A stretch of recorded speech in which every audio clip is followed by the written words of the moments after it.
Hello and welcome to a new video. Today I want to go over a replay from RadioDB, and here I have match that I played in preparation for my nationals because I wanted to test my Tearlaments deck on RadioDB. And while I was testing my tier deck for nets, I played against Galzo. For those of you who don't know who Galzo is, it's a YouTuber with 20k subscribers who is making content around the Branded deck. So I played against a big Branded Yugituber. Very interesting experience, at least. Let's see how this match plays out. Here I was fortunate and won the RPS because I don't have that many outs against the Gimmick Puppet Lock in the main deck. And in the opening hand we have double Sark, Harpy, Salik, Grief. And here we have Fusion Deployment Cartesia, Albion, Branded Opening, Cartesia. So Galzo, the Branded Yugituber, is playing Branded, which is not surprising, and the opening hand should be a clean Gimmick Puppet Lock if Galzo would be able to go first. But now I go first, and I can explode with the Sark, sending the Imcity. And now a special summon Harpy, special summon Imcity. Then we make the Zombie Vampire. Vampire, mill 4 on both sides. And I milled Merly, Black Goat, Salik, Trivikama. 4 amazing mills, and I can summon Merly and get advantage from the other cards. My opponent milled Alba's Trust, Fusion Deployment, and Alubar. So Merly, Salik. I get to add the Rhino Heart. And then mill 3 more. Unfortunately I mill another Salik, which I already used this turn to add the Rhino Heart. And then normal summon Rhino Heart. Effect sending the Huffness. Then Huffness effect to fuse. Making the Mud Dragon with the Imcity. Yeah, my opponent doesn't have a Bystil to stop it, even though Branded could have the Saronir in the main deck.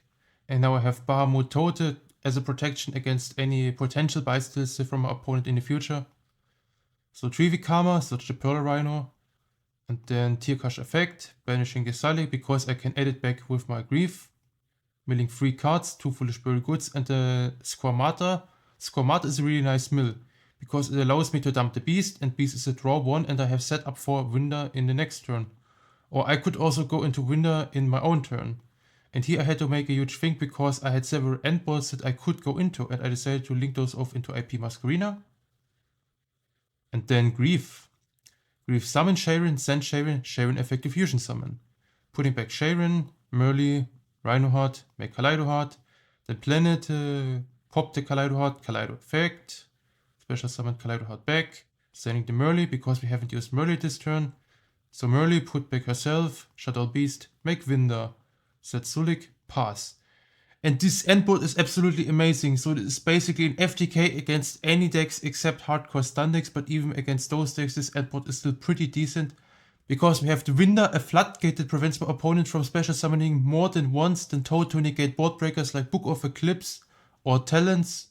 Then Kaleido, Salik, Pearl Rhino, Shuffler in the Grave, Black Goat, and follow up with the Toad into Tearkash. So I could mill into a tier name and then make Dragos Tapelia.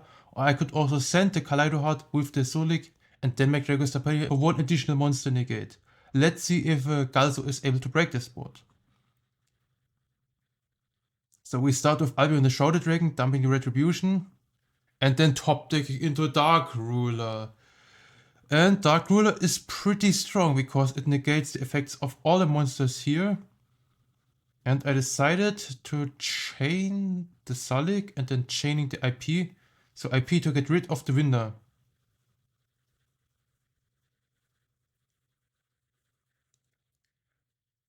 Now Dark Ruler resolves, unfortunately negates the sprint, but I have the Winder in my graveyard. So I could go Tearkash, mill a Shuffler. Then Shuffler, shuffling back the Winder. And then I could go Salik, send Kaleido Heart. Kaleido Heart, send a tier name. And then make Winder again during my opponent's turn. So even against Dark Ruler I can set up Winder again with a bit of luck. And now Blazing Cartesia because we milled the Fall of Albas with the Zombie Vampire and then chaining the Branded Opening. Then summoning the Quem, summon Cartesia. Quem effect to dump the Branded Fusion. And then Retribution, add back the Branded Fusion.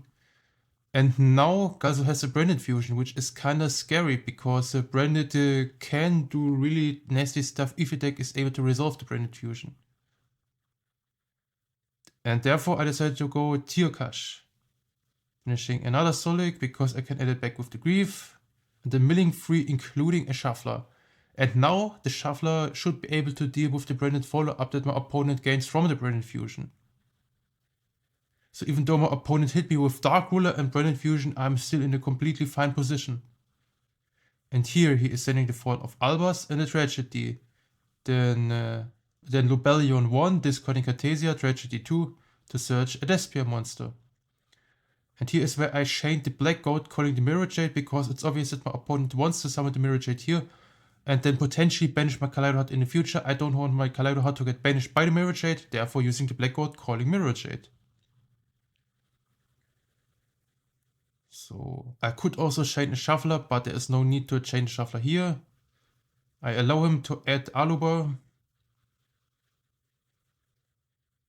And then my opponent can resolve the Lubellion, bringing out the Bolot Furious Dragon. And now I'm in a rough spot, because my opponent could go Bolot Furious Dragon, trying to pop the Salik, and then chain the Cartesia if I use the Salik on the Bolot Furious Dragon. And then the Bolot Furious Dragon would dodge the Salik if my opponent chains Cartesia here. So I have to wait and see what my opponent does. He decides to go for the Alubar. So Alubar gripping Brilliant in red. And I just noticed my opponent hasn't normal summoned yet. So it's amazing how much gas the Brilliant deck actually has. And then Cartesia into Despia and Curtis. And now I am relieved, because my opponent used the Cartesia to go into Despia and Curtis. And Cartesia is a hard once per turn. That means my opponent used his only opportunity this turn to get rid of the Salik, which could negate the Bolot Furious Dragon. So Despia and Curtis could reduce the attack of all my non-fusion monsters to 0, but this doesn't matter at all. Then Quem and Despia and Curtis. So Cartesia is still on the board, but the fact that my opponent used the Cartesia effect doesn't threaten anything this turn. Now battle phase, take over. I take no damage because of the Dark Ruler. So clearing all of my monsters, and then in the main phase 2, fusion deployment into Fallen of Albas. And then Fallen of Albas, discarding the Branded in red. And here I make sure that Kaleido Heart's condition that it cannot be used as a fusion material is still applying even under the effect of Dark Ruler. So opponent can only use Sprint as a fusion material to go into Mirror Jade. But right now this turn Mirror Jade is trapped under the Black God Gloves and can't use his effect. So, and then in the end phase I go Mudora, shuffling back Winda, Tearkash and Branded Opening. So Branded Opening would be able to protect one of those fusion monsters if the Pearl Rhino is trying to pop those. And now they have no protection from Branded Opening anymore. That means I can go Pearl Rhino, pop one of them. So Pearl Rhino popping the Bolot Furious Dragon. Then my opponent could chain the effect here, and he decides to chain the effect, but I chain Salik to negate this effect. So Bolot Furious Dragon negated. I set the Kaleido Heart, then Kaleido Heart comes back and I get to send a tier name. I send Sharon, then Sharon 1, Kaleido Heart 2, shuffling back the Mirror Jade. And now Sharon into Dragostapelia, and this should be game. So even though my opponent hit me with Dark Ruler, with Branded Fusion, and with so much other branded stuff, I'm still in a winning position, and I think you can see why Tearlaments is such an insane deck, and why I was able to perform this well at Nationals with Tearlaments. So Cartesia add back, sure, but this doesn't matter, so I survived through Dark Ruler, and I'm winning right now, because in a draw phase I go Dragostapelia, negating the Cartesia. And Cartesia is in the main phase only, that means my opponent cannot chain the Cartesia here. Opponent has still the Quertus, but the Quertus doesn't do anything, because I have the Salik on Quertus. So I top deck the Scream, and I still have the Sark on my board. And now my own follow-up is so insane, so I go Harvey, and then Imcity, and then on the Imcity summon, Scream, milling 3 including the Hafness. Yeah, to be honest, I didn't had to hit anything, because I would be still in a winning position even if I don't hit here. So milling the Hafness makes the game just end faster. And here I summon the Winda. And then I could use the Pearl Rhino to pop the Quem. Then Quertus. Salik to negate the Quertus. Kaleido Heart comes back.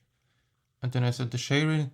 And here I was tripping, because I forgot that I'm also restricted by Winda, so I can't use the Sharon effective use here, but it doesn't matter, it should be still game.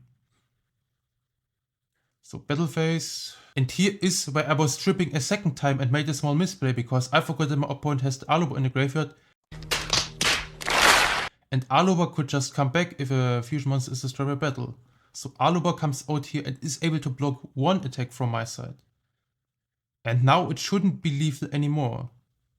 So Sarke to send the Lubellion, then Kaleidoheart attacking directly. And then, yeah, my opponent survives with 1800 life points and I could have prevented it by shuffling back the Aluber before going into the battle phase.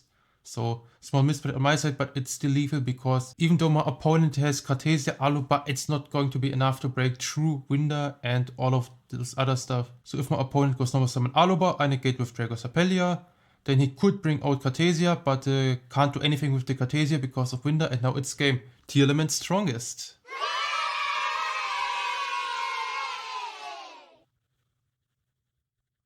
Okay, my opponent is trying with the Despia Tragedy, but I have the Shuffler, and now the Shuffler beats the Despia Tragedy in the grave, so I won't allow him to set back the Branded Fusion, and that's game. So Tearlaments winning game 1. And now the scary part, going second game 2. And I don't see any buys here, that means my opponent is probably going to give me Puppet Lock me here. Bruh. Yeah, my opponent has the Branded Fusion, Foolish Burial, Cross or Designator, Lubellion, and Called by the Grave, so this should be a Gimme Puppet Lock. Starting with the Lubellion, grabbing the Saronir. Then Branded Fusion, sending Quem and Fallen of Albas, making Sanctifier Dragon immediately. Then Foolish Burial into Gimmick Puppet. Yeah, sometimes you don't need to do more than those two simple steps to win the game. So Sanctifier, bring back the Gimmick Puppet on my side, Quem on his side, and then my opponent has Branded follow-up, could go Quem, set Retribution, add back Branded Fusion, and then it's game in the next turn. I can't do anything to prevent it, so I scoop. And now the third game. And I'm able to go first again. And my hand is much weaker compared to my hand in the first game, so I have double Rhinoheart, Merly, Keldo, and Foolish Burial Goods. So 3 normal summons that compete with each other for the normal summon. And here my opponent has Caught by the Grave, Quem, Gimme Puppet, Druid Swarm, and Cartesia. So Quem and Cartesia should be set up for Branded Fusion. But I could negate the Quem and then it's no longer Branded Fusion access anymore. So here I go Foolish Burial Goods, send a Trevi Karma. I don't think I have to play around the draw because Branded is probably not playing draw because the deck doesn't have that many non-engine slots. So Pearl Rhino, adding the Sharon. And now Sharon, discard the Rhinoheart. Then milling 3 cards including the Mudora, which is kinda nice because those Shufflers are amazing in the Branded matchup. So Rhinoheart, special summon himself, discarding the Rhinoheart from my hand, and then Rhinoheart to send Halfness, Halfness effective fusion summon. And here is where my opponent hits me with the Druid Swarm. So if my opponent wouldn't have the Druid Swarm here, my line is Rhinoheart and make the Mud Dragon. Then Mud Dragon make Bahamut Toad. And then after I set up Bahamut Toad, I go normal summon Keldo, Sharon into Redoer. Redoer detach Sharon, Sharon effective fusion summon, make Kaleidoheart, Pearl Rhino pop Kaleido, Kaleidoheart send the Scream, Scream search Sullik. And then I have Kaleidoheart, Sullik, double Shuffler, Sullik could send Kaleidoheart, make Drago Stapelia during my opponent's turn, additional monster negate, pop. So a decent amount of interruptions against Branded with a relatively weak hand. But I get hit with Druid Swarm here, so Druid Swarm banishing Halfness. Now I have to go Sharon and Rhinoheart into Redoer. So Redoer effect, then Sharon. And here I still go for Kaleidoheart because Kaleidoheart can shuffle back the Druid Swarm, so Druid Swarm effectively traded with just the Bahamut Toad. But I still get to Planet Pop the Kaleidoheart and then Kaleidoheart can send the Scream. Or I can just go Sullik. Yeah, and here is where I decided to gamble because I sent a Sullik. And then Sullik trying to add a Tier Cache. And now Tier Cache. Banishing the Sullik, and now I could mill either the Scream or the Grief, which can add back the Sullik from either the deck or the banish pile. So I milled the Scream, that means I still end on Sullik. Kinda risky, maybe this was not needed and I should just go Kaleidoheart, set the Scream, add Sullik and that's it, but I go for this route. Yeah, and now I have the additional body from the Tier Cache and I make the IP Masquerina. So maybe it was a misplay on my side to gamble with the tier cache, because Kaleido Heart Salik is much safer compared to IP instead of Salik. But my gamble paid off here and I ended with much stronger endboard that has IP in it compared to the line without IP. So Redo comes back in the end phase and now I have IP that could use the Redo as a material to send him early and then make a fusion summon during my opponent's turn. In the standby phase I detach the droplet and draw into Kingstalk, which is really nice, because now I have Horus follow up and I have already the MCT in my grave. Opponent starts with the Quem. I could negate it with Salik, but it would play pretty hard into droplet from my opponent, so I decide to allow it here. My opponent sends the Fallen of Albas.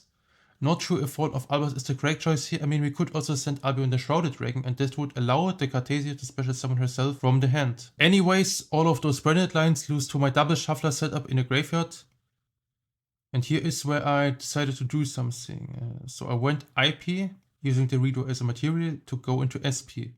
Then SP banishing the Fallen of Albas. And now Albas, which is a valuable resource for my opponent in the graveyard, is gone, and I still have the SP banish as an interruption in my opponent's turn. Now my opponent hits me with Talons here, top decking into Droplet Ash. Interesting to see the Ash Blossom in the third game. So battle phase, and then in the battle step, Forbidden Droplet sending Gimmick Puppet to reduce the attack of my SP Little Knight. I can't even chain the SP Little Knight because my opponent sent a monster. I'm not exactly sure why my opponent decided to do that in the battle step and not in the damage step, because I could still chain the Salik. And then end of main, just set a cold by. Then in the end phase, I decide to negate the Quem with the Salik, sending Kaleido Heart, and my Kaleido Heart gets ashed. Yeah, this is really rough. But I still haven't used my shuffler, so I shuffle back the Kaleido Heart, Gimmick Puppet, and the Tier Cache. And then I could pop one card on the field with the Pearl Rhino, so I pop the set, which turns out to be the Cold by the Grave.